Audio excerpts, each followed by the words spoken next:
December 16 செவ்வாய்க்கிழமை. பிரியமானவனே, பிரியமானவனே, உன் ஆத்துமா வாழ்கிறது போல நீ எல்லாவற்றிலும் வாழ்ந்து சுகமாயிருக்கும்படி வேண்டுகிறேன். 3 யோவான் 1:2. வேதம் நம்மை பிரியமானவனே என்று அன்போடு அழைக்கிறது. தேவனுக்கு பிரியமானவர்களாய் நாம் காணப்படுவது எவ்வளவு பாக்கியமான காரியம்! கர்த்தர் தானியேலை பிரியமானவனே என்று அழைத்தார். தானியேல் 9:23. ஏனோக்கை பிரியமானவனே என்று அழைத்தார்.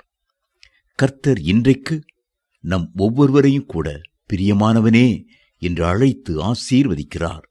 நீங்கள் எல்லாவற்றிலும் வாழ்ந்து சுகமாயிருக்க வேண்டும் என்பதற்காகவே அவர் வானத்தின் பலகணிகளை திறந்தார். மல்கியா 3:10. நீங்கள் எல்லாவற்றிலும் வாழ்ந்திருக்க வேண்டுமென்றால் கர்த்தருக்குரியதை கர்த்தருக்கென்று செலுத்துங்கள். அப்பொழுது கர்த்தர் உங்களை 1000 மடங்கு ஆசீர்வதிக்க வல்லமை உள்ளவராயிருக்கிறார். உபாகமம் 1:11.